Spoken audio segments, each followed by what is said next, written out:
Olá, eu sou o professor Luiz Rezende. Vou trabalhar hoje com você produtos e serviços bancários. Então, na verdade, nas provas do Banco do Brasil, Caixa Econômica, Banco Central, enfim, concursos em geral de carreiras bancárias, caem os serviços e produtos bancários por uma questão evidente, né? Afinal de contas, o escriturário, o técnico bancário, ele vai operar produtos e serviços bancários com o cliente. Então, eu já trabalhei em outros momentos com você cartão de débito, cartão de crédito, CDB, CDBI, então CDC, melhor dizendo, CDCI. Então, na aula de hoje, eu vou desenvolver outros produtos e serviços bancários. E, particularmente, produtos e serviços bancários que são chamados de nicho. O que isso significa? Que não são para o público em geral. São produtos específicos para uma demanda específica. E dentre esses produtos e serviços bancários gerais, que nós chamamos de nicho, existe um que é particularmente importante para o Banco do Brasil. Porque o Banco do Brasil não é o único, mas é o grande operador, que é o crédito rural. O crédito rural ele tem uma importância estrutural no Brasil. Você sabe que o Brasil ele é um país dos países do mundo que tem a maior extensão das maiores extensões territoriais. Ele tem uma produção agrícola muito forte, ele tem uma criação de gado bovino, suíno muito forte, e por isso que o governo brasileiro faz o fomento de crédito rural. E esse crédito rural ele tem um subsídio estatal, e o que cai na prova não é as regras do subsídio, não é quanto o Estado subsidia, mas sim qual é o uso, para que serve o crédito rural e quais as exigências para que o pequeno produtor, o grande produtor rural, tenha acesso ao crédito rural. Então lembre, o crédito rural ele é um tópico muito importante, particularmente para o Banco do Brasil, por conta disso que eu acabei de te dizer. Por conta do Banco do Brasil ser o grande operador desse produto, serviço bancário no Brasil. Então, inicialmente, eu vou trabalhar com você para que serve o crédito rural, qual é o uso do crédito rural. Mas antes eu quero fazer um comentário. Imagine que alguém mora no centro de São Paulo, né, uma cidade extremamente urbana, que não tem produção rural, e trabalhe numa faculdade como pesquisador. Ou seja, a pessoa não põe a mão na terra, ela não tem gado. Ela pode ter crédito rural? Pode, desde que ela faça pesquisa de sêmen, de sementes, de produção. Então, caso eu faça pesquisa acadêmica, pesquisa laboratorial, em desenvolvimento de sementes, em sêmen para inseminação, ou qualquer área vinculada à agricultura, eu também posso ter crédito rural. Então, por que eu estou dizendo isso para você? Porque o crédito rural não é usado apenas para atividade fim, não é utilizado apenas para lavoura, apenas para produção, é também utilizado para pesquisa. Então vem comigo, vamos desenrolar inicialmente quais são as atividades vinculadas ao crédito rural. Ou seja, para que eu posso pedir o crédito rural? Bom, em primeiro lugar, o crédito rural ele pode ser solicitado para pesquisa e produção de mudas. Você sabe que tem muito alimento, muita verdura, fruta. O plantio como um todo, ele tem pesquisas e evoluções, né? Então a pesquisa das mudas, para você realizar alteração genética, para você desenvolver inclusive novas categorias de verduras e frutas, é algo muito importante. Então, quando eu pesquiso ou eu produzo mudas, eu posso fazer jus a um financiamento rural, ao crédito rural. Também pesquisa e produção de sêmen. Olha, deixa eu falar para você uma coisa importante. Desde o Brasil colônia, desde a velha república, na chamada República do Café com Leite, a criação de gado bovino no Brasil é muito importante, né? O Brasil é dos maiores criadores de gado bovino, suíno, gado de corte, gado leiteiro do mundo. E o sêmen, você produzir outros animais com pedigree, digamos assim, com linhagem, que possam produzir um leite de qualidade, ter uma carne de corte de qualidade, é algo muito importante. Então a pesquisa de desenvolvimento de sêmen e a produção de sêmen no gado bovino, no gado suíno, é algo também que é fortemente influenciado e fortemente financiado pelo crédito rural. Então, caso caia uma questão dizendo que a produção ou a pesquisa de sêmen também é vinculado a eu ter um crédito específico, que é o crédito rural. Bom, depois disso, inseminação artificial.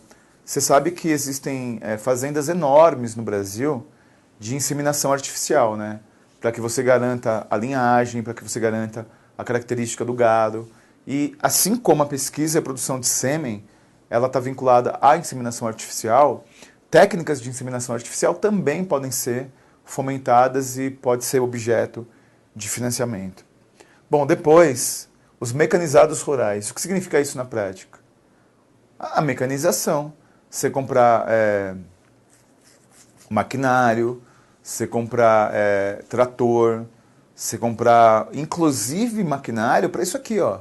Inclusive maquinário para desenvolvimento e plantação de mudas, inclusive maquinário para pesquisa e produção de sêmen ou maquinário para inseminação artificial. Tudo isso requer mecanização, tudo isso requer maquinário. Pode ser na lavoura também, né?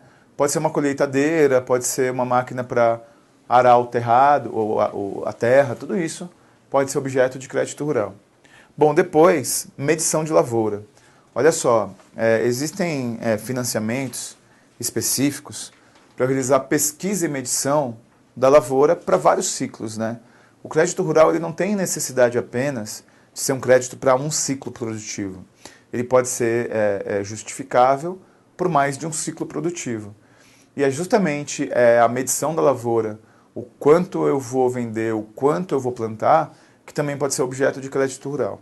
Bom, e finalmente, atividades florestais. Deixa eu contar uma história para você. Eu tenho um amigo que mora numa cidade próxima da cidade de São Paulo, chamada Campos do Jordão. Em Campos do Jordão, ele tem lá uma casa maravilhosa e tem um deck. E esse deck termina numa floresta, né, numa pequena floresta lá na região de Campos do Jordão. E aí ele resolveu aumentar o deck dele. Então ele queria aumentar um pouquinho o deck dele, aumentar 1 metro o deck dele, e ele pôs um pouquinho de fogo ali na floresta que estava perto da casa dele, para aumentar o deck. Só que depois um pouquinho de fogo na floresta ali, só para queimar perto, e queimou a floresta inteira. Veio o bombeiro de São Paulo, foi um caos. E aí ele foi processado, evidente, né? Ele teve que pagar o plantio de 5.000 mudas. E ele não foi plantar 5.000 mudas, ele contratou uma empresa, a empresa plantou as 5.000 mudas para reverter o prejuízo ambiental que ele gerou, e ele não tinha dinheiro para pagar essas 5.000 mudas. E ele solicitou crédito rural e foi liberado. Então, para que você tenha atividades florestais, de reflorestamento, de preservação ambiental, tudo que tem a ver também com as questões florestais, pode ser objeto de crédito rural. Tranquilo? Então, isso, cuidado, hein? Isso aqui é o que justifica o crédito rural. Além da própria produção e venda de produtos, né? Então, por exemplo, eu sou produtor rural. Eu planto melancia. Aí eu vou levar minha melancia para venda no mercado municipal. Eu também posso solicitar o crédito rural para essa atividade. Agora, o crédito rural ele é subsidiado pelo governo e ele tem a ver com o desenvolvimento da agricultura brasileira. E é por isso que ele tem muito critério. É muito criterioso você conceder crédito rural para que você não tenha desvios, né? Para que o cara não pegue crédito rural e faça outra coisa. Então vem comigo que eu vou desenrolar agora com você quais as exigências que o mercado tem, quais as exigências que o Banco do Brasil tem para conceder para o cidadão o crédito rural. Olha só, a primeira exigência é da idoneidade. O que isso significa? Por exemplo, imagine que eu sou o Brasil, vamos ser sinceros, ele não fez algumas reformas de base, né? Particularmente uma que era proposta pelo presidente João Goulart, o presidente deposto pelos militares de 64. O João Goulart ele propunha reformas de base, dentre elas a reforma agrária. E a reforma agrária no Brasil nunca aconteceu de fato. E o que gera isso, não existir a reforma agrária? A reforma agrária, ela não acontecendo, gera a presença de muito latifundiário no Brasil. O Brasil é o país do latifúndio, né? E o latifúndio é você ter extensas propriedades de terra, extensas propriedades sem produção, ou seja, áreas improdutivas rurais. Isso é o latifúndio e a reforma agrária, em tese, visa acabar com isso. Então imagine que eu sou um latifundiário famoso, imagine que eu tenho terras e terras improdutivas, eu não utilizo a terra para produção em determinada região do Brasil. Então eu solicito crédito rural e aí eu utilizo lá o crédito rural para plantio numa área completamente minoritária da minha fazenda. Então eu não tenho uma postura idônea. Então é óbvio, né? Posso pegar crédito rural para plantar maconha? Óbvio que não, né? apesar de ser uma planta, o Código Penal proíbe você plantar cannabis. Então, a idoneidade é quando você tem uma postura, quando você tem uma proposição. Imagine que eu estou sendo processado por trabalho escravo na minha fazenda. Imagine que eu estou processado por assédio moral dos meus funcionários. Então, a idoneidade é nesse sentido. É no sentido do proponente do crédito rural não ter nenhum ônus no uso desse crédito. Bom, depois disso, a questão do orçamento. Olha só que interessante. Você não pode simplesmente pedir o crédito rural se você não tiver uma previsão orçamentária. Qual é o custo vinculado a isso? Qual é o uso vinculado a isso? Então, essa questão da previsão orçamentária antecipada também é uma pré-exigência do crédito rural. Depois disso, a questão do cronograma. Deixa eu falar para você, o crédito rural não precisa ser concedido todo de uma vez. Não é assim. Ele pode ser concedido de forma escalonada. Ele pode ser concedido percentualmente ao longo de um tempo. Então você precisa apresentar para o banco o cronograma de investimento que você vai ter para que se verifique a liberação do crédito vinculável. Bom, depois disso a questão da oportunidade. Deixa eu falar uma coisa importante para você. A Bahia é um famoso produtor de cacau. São Paulo tem no café a sua principal produção. E por aí vai, né? Todos os estados brasileiros têm um produto agrícola que é característico e que é mais importante. Então, você não pode simplesmente solicitar o crédito rural se a sua justificativa baseada no orçamento e no cronograma não tiver vinculado a algo que de fato no dia a dia você utiliza, que de fato no dia a dia você vai aplicar. Bom, fora isso, a questão da fiscalização, né? Na verdade, o seu fornecedor, o seu prestador de serviço e você mesmo tem que ser objeto de fiscalização permanente. Porque eu já falei para você que isso aqui tem subsídio. E se é subsidiado, tem que ser fiscalizado. Bom, depois é o seguinte, olha, o crédito rural, ele nunca é concedido para uma pessoa jurídica. Ele só é concedido para o produtor ou para as associações do produtor, como, por exemplo, uma cooperativa. Então, eu não posso pegar uma empresa, por exemplo, a Companhia Vale do Rio Doce, e ela pedir crédito rural. Ou é para o produtor, ou é para uma associação, por exemplo, uma cooperativa de produtores rurais, que o produtor ele é associado. E, finalmente, você tem que respeitar todas as leis de zoneamento. É óbvio, né? Por exemplo, imagine que eu tenho uma terra, né? Uma fazenda que passa por uma estrada. Uma estrada passa no meio. Eu não posso produzir qualquer coisa, não posso plantar qualquer coisa. Então existe a lei do zoneamento, existem as regras de zoneamento, e isso também deve ser respeitado. Fique tranquilo, porque o crédito rural não é algo que nós conhecemos em particular, porque nós geralmente não solicitamos crédito rural. Então é fácil falar de conta corrente, de cartão de crédito, de poupança, porque são coisas que a gente tem o hábito. São produtos e serviços bancários que nós temos ali o dia a dia, né? Nós temos o convívio, nós temos a relação cotidiana.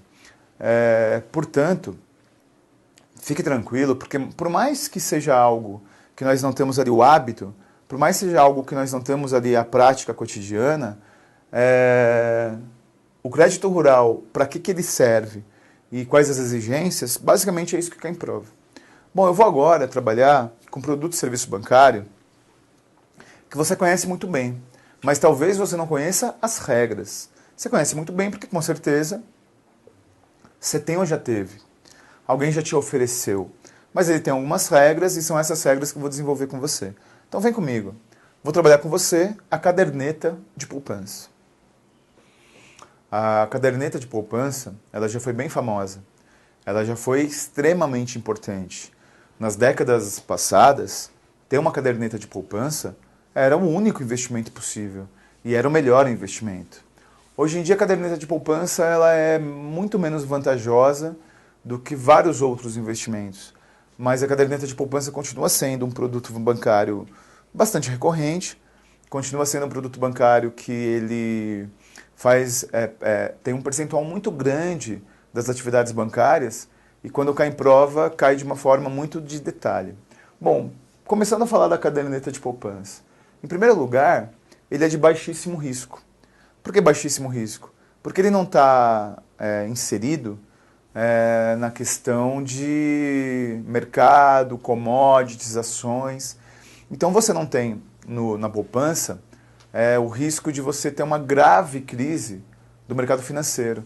Você não tem na caderneta de poupança o problema de você ter ações caindo muito grandes. Na verdade, a poupança tem alguns indexadores.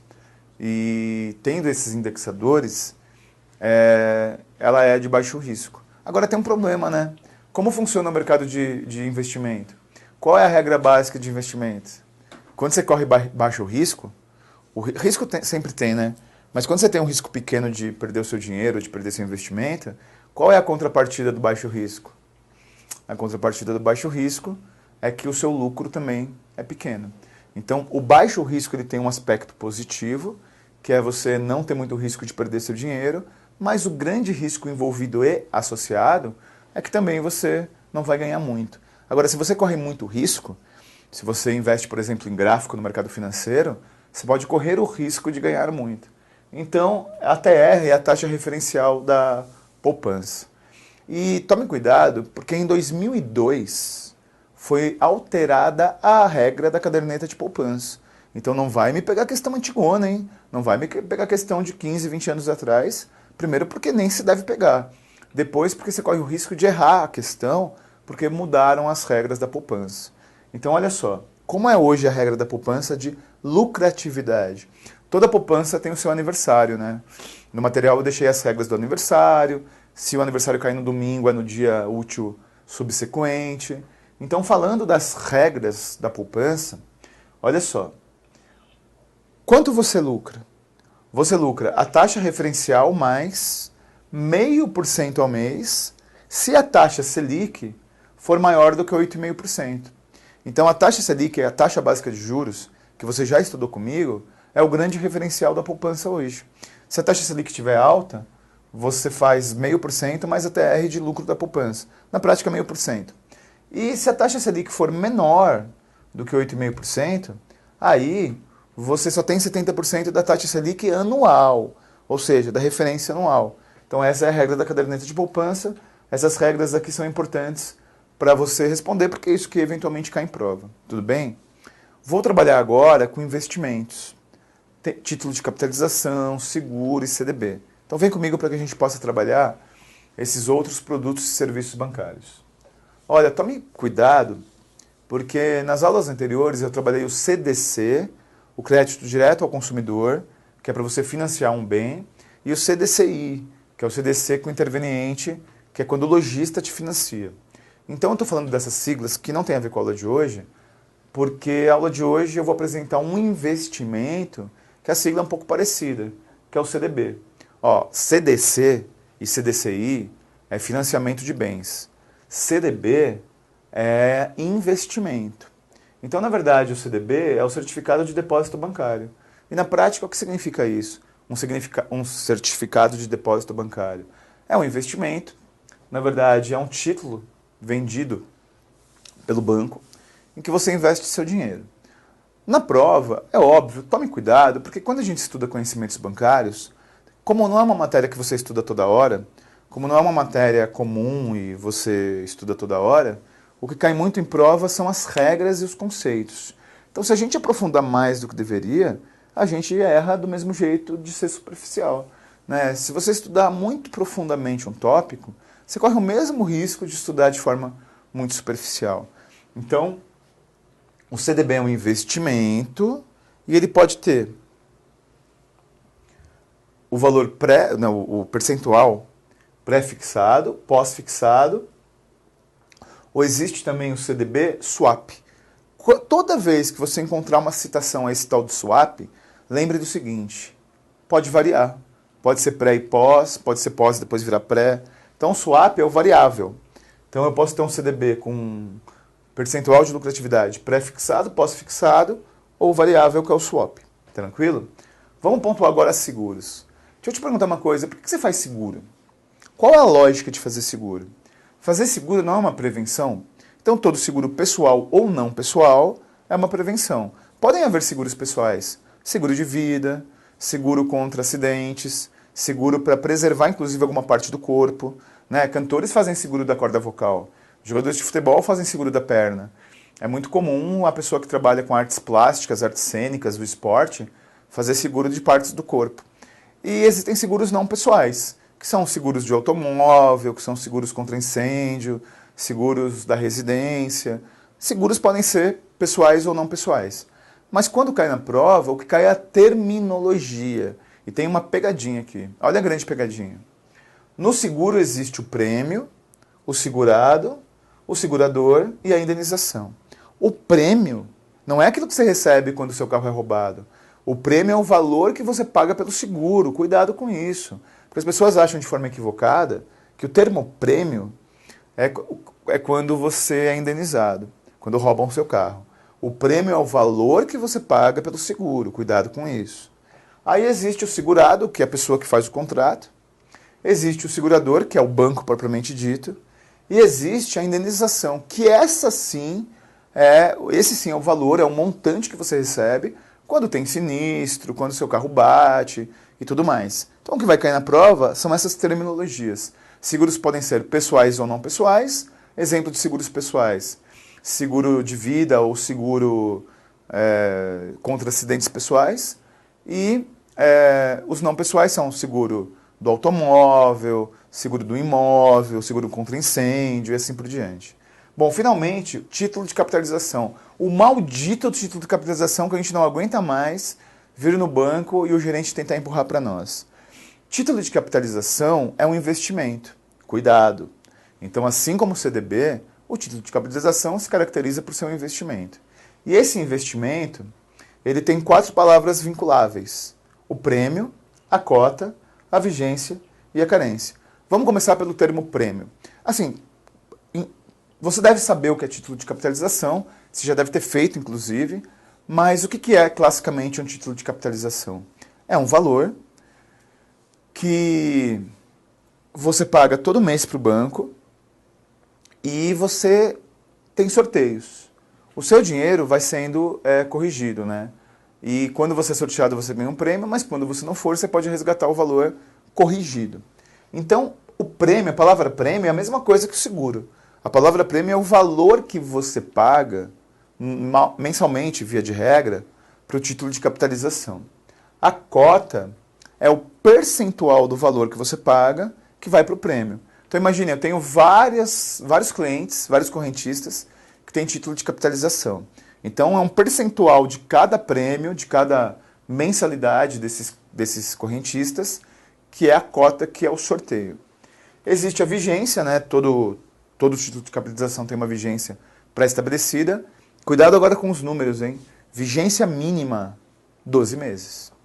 E aí existe a carência. O que é a carência? É o prazo, desde o início do contrato, que eu tenho para resgatar meu título. Então, assim, quando eu ganho o direito adquirido de resgatar meu título? Imagine que eu faça um título em 60 vezes, 60 meses. Eu pago 60 prêmios. E a partir de quantos meses eu tenho o direito de fazer o resgate, antes de terminar a vigência do título? Então, assim, nenhuma vigência pode ser maior do que 24 meses. Então, 24 meses é o prazo máximo de carência para eu poder resgatar. Da data que eu contratei o título a 24 meses. Porém, se o prazo total do título for menor do que 48 meses, aí o meu prazo é menor do que 12. Deu para entender? Está aí no seu material essas regrinhas. Bom, hoje eu trabalhei crédito rural, eu desenvolvi os conceitos de crédito rural, pontuei para você caderneta de poupança, pontuei o CDB, que é um investimento seguro, e o título de capitalização, que é outro investimento com sorteio. Isso tem caído em prova, particularmente crédito rural. Repito, é um tema muito importante para o Banco do Brasil, porque o Banco do Brasil é o grande operador do crédito rural no Brasil. Então vamos verificar como isso cai em prova. Você tem aí no teu material algumas questões, todas elas de provas anteriores, e vamos desenrolar. Vamos ver quais as pegadinhas, vamos ver como a banca organizadora trabalha esses termos. Então vamos imediatamente para a leitura da primeira questão do seu material. As linhas bancárias de crédito rural possibilitam ao cliente acessar financiamento A. Para atividades de comercialização da produção. B. do custeio das despesas pessoais e familiares. C. Com liberação de uma só vez, independentemente do cronograma de aquisição de serviço. D. Sem apresentação de garantias ao fiador. E. Para investimento em bens ou serviços cujo aproveitamento se estenda por um único ciclo produtivo. Você viu que a ordem aqui está um pouco diferente, mas você entendeu, né? Tem 2 As, mas é ABCDE. Vem comigo.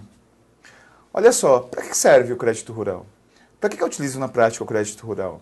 O crédito rural ele serve para quê e não serve para quê? Então essa questão ela trata sobre isso. Essa questão ela tange para que serve o crédito rural. Vamos voltar para o material para ler as alternativas. Olha o que a diz. Para atividades de comercialização da produção. Perfeito. Na verdade, você pode solicitar o crédito rural para comercializar a sua produção agrícola, a sua produção de gado leiteiro.